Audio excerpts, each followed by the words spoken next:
Okay, hello everyone, and welcome to Social Studies for today. We are going to do two things. First of all, we are going to review the work that you have already submitted from the past, which was the roles and status of women.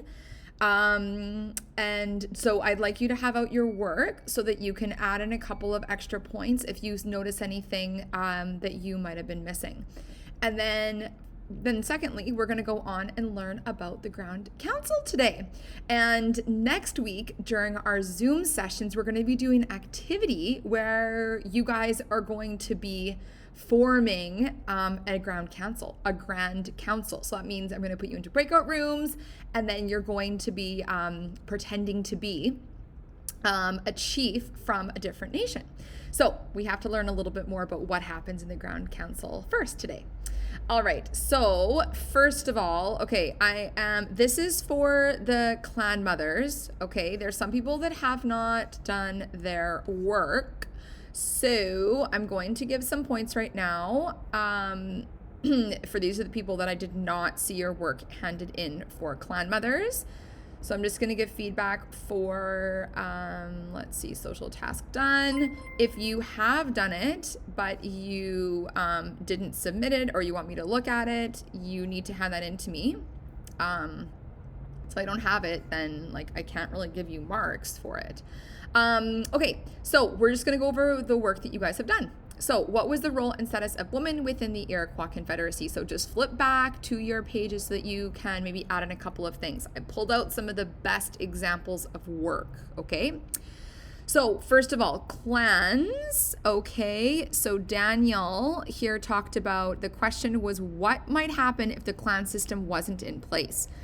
And Daniel said the Iroquois society could have territories protecting their borders. Okay, yeah.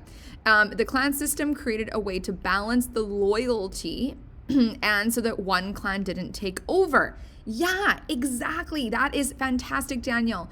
If there wasn't the clans, families that were sort of interspersed throughout all of the different nations, then there might kind of be internal battles.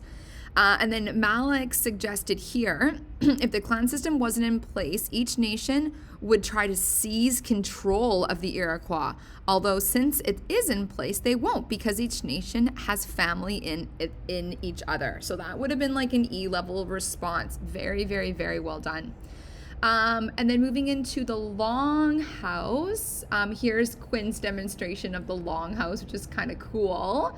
And then Rami did a great job of drawing one, as did Daniel here. There's other people that did too. I just kind of pulled out a couple. I'm trying to balance so that I can have a little bit of everyone's work in here. Okay, so the question was why was this a benefit to have all of the family living in the longhouse of the woman?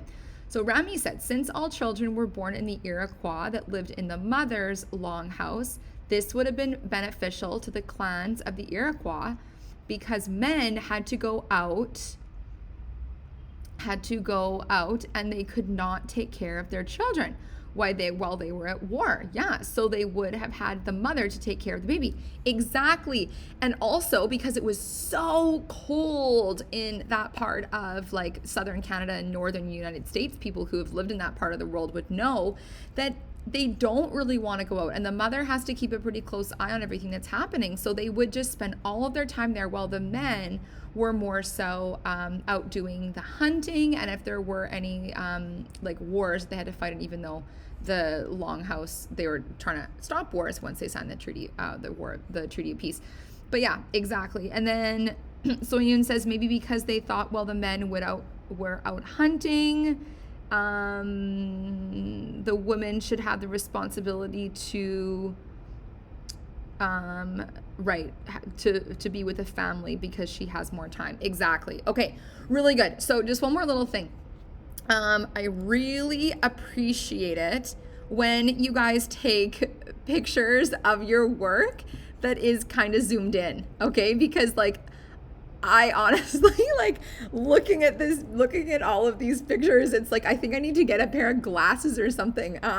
So if you could just take a zoomed in picture, just of the question, That would be so helpful. Or what some people have also started doing is like just saying like a little voice recording, which is like very great. So thank you so much. Okay, let's just look at the next one here quickly. Okay, so Rajavi talked about how they compared. So the Iroquois women have more rights and respect and responsibilities than ancient Athens. Absolutely. Definitely. They would be considered pretty much as equals, the men and the women in the Iroquois Confederacy, which is super cool, really revolutionary at that time, especially. And then Maddie talked about the differences between men and women. So how do they, this one. So women had a job of taking care of everything in the longhouse, farming, etc. The men had a job of taking care of like more physical activity like sports and hunting. Yeah, exactly. So they were very balanced, the roles between the men and the women. Okay, and then clan mothers, this is the one that I just gave points for. So Daisy here talked about, and this is excellent, having an image involved, and this is going to help you when you're going back to review this. It's going to be helpful to have such pictures. So she thought that disobeying the great law of peace was one of the most important, one of the worst things. And then she has this magical word because peace is what they were staying loyal upon, or what they were starting to live by. Same thing that Rita had said, because this is why they had created the First Nation, the 5 nations in the first place. Exactly. Okay. So please also make sure that when you're answering these questions, if there's like a why, please say the word because. Okay. That really matters a lot for the quality of what you're saying.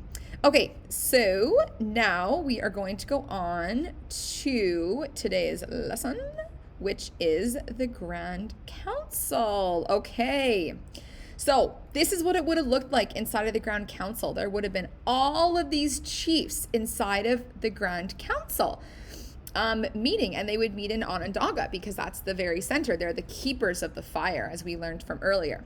And there were 50 chiefs in the Iroquois Confederacy. I actually haven't counted, but someone who really wants, you could count and see there's actually, you can pick out 50 faces in here, but that's what should be depicted. Of course, there could be others on the other side though, right? Okay, so 50 of them in total. And these were the chiefs that made up the Grand Council. So they were kind of like the ones, of course, chosen by the clan mothers, and they have a job to make really important decisions. So they must, of course, follow the Great Law, which they are also having a major role in making up. And this is interesting. Each member of the Confederacy had a set number of chiefs on the Grand Council. So depending upon like which nation each clan was from, like maybe these two guys are not in the same nation. Maybe they are. And this is also the interesting thing, is that there wasn't the same number of chiefs that were from each of the different tribes. That's very different than ancient Athens, because we remember from ancient Athens, the Council of 500, they had the same amount of people, right? There were 50 overall, and then they had 10 representatives, there's a bug in my face, that came together to create the Council of 500. But the Iroquois, the Grand Council, even though they had kind of a similar function, there wasn't 10 from each of the different nations. So that, my friends, is part of your question for today. So I would like you to figure out, oh, right, one more thing also. They made decisions through consensus. Okay, so we should be kind of like printing these things down. The main thing is 50 chiefs, okay? Then this is what you're going to do today. Research in your social studies textbook to figure out how many chiefs each clan sent to the Grand Council. And then why do you think the numbers varied between each of the nations? Why do you think that was the case? So why might have the Mohawk had more or less than the Seneca, for example? And then this is kind of a bit of a further extension question. Do you think this is related to certain tribes having more power or influence than others? What do you think? So I've already told you there's not going to be 10 from each of the 5 different nations. Yeah. How many are there? So you have to figure this out in your textbook. I would like you could even draw this if you wanted to. Maybe kind of show like, maybe even like a bar graph or something to show like what had the most in it, or what had the least. And then a little bit more of a thinking question is related to, do you think this means that certain tribes have more or less power or influence than the others? Okay, so that is it for today. Good job.